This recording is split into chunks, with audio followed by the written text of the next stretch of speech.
বাংলাদেশের সেনাবাহিনী আজ সংকটে। আমি যখন বলছি বাংলাদেশের সেনাবাহিনী আজ সংকটে, তখন আপনার মাথার ভেতরে প্রথম যেই চিত্রটি ভেসে উঠবে, আপনার মনে হতে পারে কোনো বাইরের শত্রুর আক্রমণ, কোনো বাইরের দেশের আক্রমণ বাংলাদেশের সেনাবাহিনীর উপরে হয়েছে। কিন্তু এই কথাটি খুবই অবিশ্বাস্য হলেও সত্যি যে কিছু হোমগ্রোন টোকাইয়ের বাচ্চা, কিছু হোমগ্রোন রাজাকারের বাচ্চা আজকে বাংলাদেশ সেনাবাহিনীকে প্রশ্নবিদ্ধ করতে চাইছে। তারা ক্রমাগতভাবে সেনাপ্রধান, বাংলাদেশ সেনাবাহিনী এবং কি অদ্ভুত সব নামে তারা বাংলাদেশ সেনাবাহিনীকে ডাকছে। আমরা বিভিন্ন সময়ে বিভিন্ন কারণে পলিটিক্যাল রেটরিক হিসেবে বাংলাদেশ সেনাবাহিনীকে কথা বলেছি, সমালোচনা করেছি, কিন্তু একটা ব্যাপার সব সময় মাথায় রেখেছি যে আমরা যদি কোনো সুনির্দিষ্ট কারো ব্যাপারে কথা বলেও থাকি, সেনাবাহিনীকে কখনো আমরা অ্যাজ এ হোল প্রশ্নবিদ্ধ কখনো করি না। কারণ বাংলাদেশ সেনাবাহিনীর প্রতি আমাদের এক ধরনের শ্রদ্ধা, কারণ এটা আমাদের একটা সার্বভৌমত্বের প্রতীক। সেই পোশাকটা, এই পোশাকের গল্প যখন আমি বলছি তখন মনে হয় একটা গল্প আমার বলে নেওয়া ভালো। সেটা হচ্ছে যে সেনাবাহিনীতে যাবার আমার অসম্ভব রকমের ইচ্ছে ছিল, কারণ এখন যিনি সেনাপ্রধান তারই বন্ধু মেজর জিয়াউল মিল্লাত, তাকে দেখে আমরা ছোটবেলাটা বড় হয়েছি। ইনফ্যাক্ট ওয়াকারুজ্জামানকেও কতবার দেখেছি আমি। কিন্তু কথাটা যেটা হচ্ছে সেটা হচ্ছে যে এই যে ছোটবেলাতে থেকে একজন সেনাবাহিনীর অফিসারকে দেখে সেনাবাহিনীতে যেতে চাওয়া, এটাই সেনাবাহিনী। অর্থাৎ এই পোশাকটার প্রতি ভালোবাসা, ভালো লাগা। আমার মনে আছে যে সেনাবাহিনীতে যখন পরীক্ষা দিতে গিয়েছিলাম, ভাইভাতে আমাকে প্রশ্ন করেছিল যে তুমি সেনাবাহিনীতে কেন আসতে চাও, এবং অনেস্ট অ্যান্সারটি দিবে। সার্বভৌমত্ব রক্ষা করতে চাও, দেশের নিরাপত্তা দিতে চাও, এসব কথা অনেক শুনেছি। রিয়েল রিজনটা বলো, ভেতর থেকে যেটা আসে। আমি তখন বলেছিলাম যে আমি চাই যত গুন্ডা সন্ত্রাসী আছে তারা আমাকে দেখে ভয় পাবে, আমি সেই কারণে সেনাবাহিনীতে যেতে চাই। উপস্থিতরত যে সেনা কর্মকর্তা যারা ছিলেন তারা হাসা শুরু করলেন এবং তারা আমার উত্তরটা পছন্দ করেছেন। তারা বলেছেন যে এটা আসলেই একটা অনেস্ট অ্যান্সার ছিল, খুব সরল একটা অ্যান্সার ছিল।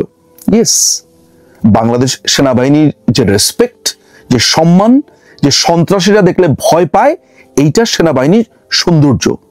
আজকে এই সেনাবাহিনীকে প্রশ্নবিদ্ধ করতে চাইছে, ক্রমাগতভাবে সেনাবাহিনীকে নানান ট্যাগে আপনার রূপান্তর করছে, নানানভাবে তাদেরকে বলছে। কারা বলছে? এই রাজাকারের বাচ্চা, রাজাকারের নতুন দল, জাতীয় নাগরিক পার্টি নামের এই টোকাইয়ের দল। এই টোকাইদের একজন প্রধান বা অন্যতম প্রধান হাসনাত আব্দুল্লাহ, যাকে সবাই হাবাদুল্লাহ নামে চেনে। এই হাবাদুল্লাহ একটি স্ট্যাটাস দেয়, ওই স্ট্যাটাসে সে কি বিকৃত করে কথা বলছে, উত্তরপাড়া, তারপর ক্যান্টনমেন্ট, মানে এমন একটা ব্যাপার যে সে বিরাট বড় এক হ্যাডম। সেনাপ্রধানকে জড়িয়ে বা তাকে ইঙ্গিত করে তাদের যে পুরো ক্ল্যানটা আছে, অর্থাৎ সে যখন একটা স্ট্যাটাস দেয় তখন ওই বাকি টোকাইয়ের বাচ্চা, যেমন এই আসিফ, নাহিদ, কষা সার্জিস, তারপরে ওই যে একটা বাবাখোর আছে চিটাগংয়ে, রাফি, এরা, তারপরে যে বিহারির বাচ্চাদের যে দল আছে ইনকিলাব মঞ্চ, তারপর হচ্ছে অ্যান্টি ফেসিস্ট কোয়ালিশন নামে আরেক বিহারির বাচ্চাদের দল আছে, এরা সবাই মিলে এক ধরনের আওয়াজ ওঠাবার চেষ্টা করে। আওয়াজ উঠলে যেটা হয় সেটা হচ্ছে তারা ঢাকা বিশ্ববিদ্যালয়ের ওই রাজু ভাস্কর্যের পাদদেশে 1000-2000 লোক বা এরকম 500 থেকে 2000 লোকের মতো জড়ো করে ভাঙচুর, হই হট্টগোল করে দেখানোর চেষ্টা করে যে তাদের সাথে অনেক লোক আছে। এদের সাথে যোগ দেয় জামাতে ইসলামী, শিবির, এদের সাথে যোগ দেয় হিজবুত তাহরির এবং অ্যান্টি বাংলাদেশ যতগুলো দল আছে প্রত্যেকে তাদের সাথে যোগ দিয়ে এইটা দেখানোর চেষ্টা করে যে তাদের সাথে জনতা আছে। কিন্তু এই প্যাটার্নকে আজকে ভাঙার সময় এসেছে। আমরা অনেকগুলো প্রশ্নও করতে চাই। এই হাবাদুল্লাহ বলেছে যে বাংলাদেশ আওয়ামী লীগকে নাকি পুনঃপ্রতিষ্ঠা করতে চায় সেনাবাহিনী। বাংলাদেশ আওয়ামী লীগকে সেনাবাহিনীকে পুনঃপ্রতিষ্ঠা করতে হবে কেন? বাংলাদেশ আওয়ামী লীগ কি কোনো নিষিদ্ধ দল? বাংলাদেশ আওয়ামী লীগ কি এমন কোনো দল যে তাকে নতুন করে রিফর্ম করবার দরকার হয়েছে, নতুন করে তাকে কাজ করবার দরকার হয়েছে? আমি যদি সমস্ত কিছু বাদ দিয়ে বাংলাদেশের ইলেকশনের ডাটাগুলো অ্যানালাইসিস করি, বাংলাদেশ আওয়ামী লীগ যেবার হেরেছে, অর্থাৎ 2001-এর ইলেকশনে, সেইবারও বাংলাদেশ আওয়ামী লীগের ভোট ছিল 40 পয়েন্ট প্লাস। যিনি বা যারা সেই সময় জয়ী হয়েছিল বিএনপি, তাদের ভোট ছিল 40.86 অর সামথিং।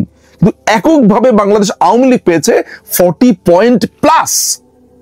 এরকম একটা দলকে পুনঃপ্রতিষ্ঠা সেনাবাহিনী কেন করবে? সেনাবাহিনীর তো এটা দায়িত্বও না। এই যে কথাটা বলছে এইটা সত্যতা কি? বাংলাদেশ আওয়ামী লীগের একজন মন্ত্রী মোহাম্মদ আরাফাত তার একটি স্ট্যাটাসে বলেছেন যে এই টোকাইয়ের বাচ্চারা মিথ্যা কথা বলে। জুলাইয়ে যখন তারা জঙ্গি হামলা করছিল তখন বাংলাদেশ আওয়ামী লীগ নানানভাবে তাদের সাথে মিটিং হয়েছে, এমনকি উনি সুনির্দিষ্টভাবে 20 জুলাইয়ের একটি মিটিং এর কথা বলেছে যে তাদের সাথে 2 ঘন্টার মিটিং হওয়ার পরেও বাইরে এসে বলেছে আমাদের কোনো মিটিং হয়নি, তারা জানেই না। আমার কাছে যে ইন্টেল আছে গোয়েন্দা সংস্থার মাধ্যমে, এই হাবাদুল্লাহ এবং সার্জিস তারা বারবার তাদের নিরাপত্তা চেয়েছিল।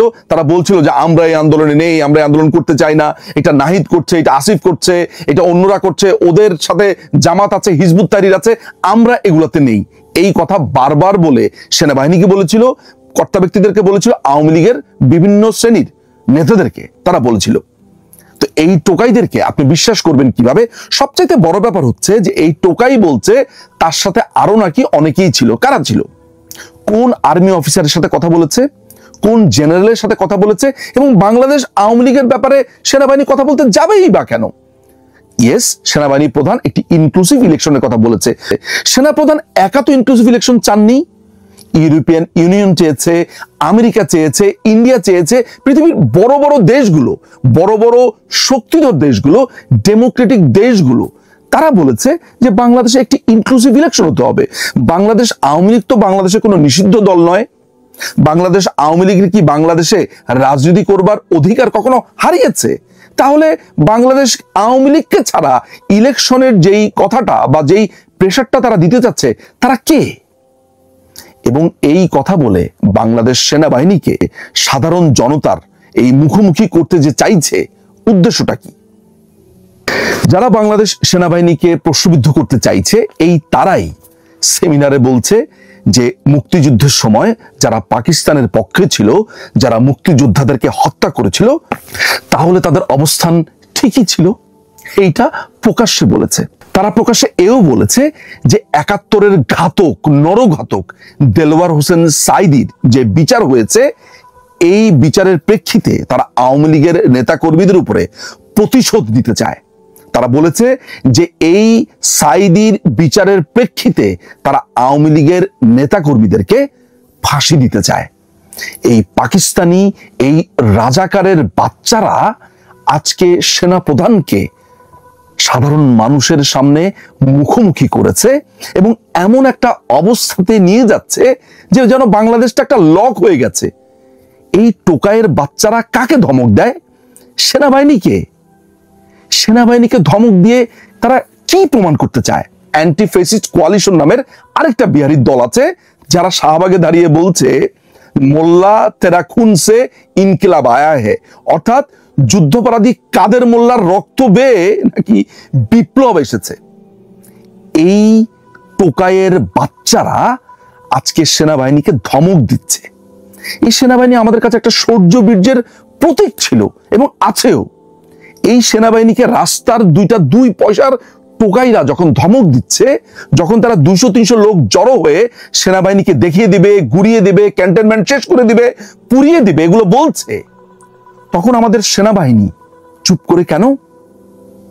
আমরা বাংলাদেশ সেনাবাহিনীর সাথে আছি, থাকবো। ইয়েস, সেনাবাহিনীকে নিয়ে সমালোচনা করেছি, সে সমালোচনা করব এবং সেটা যৌক্তিক সমালোচনা।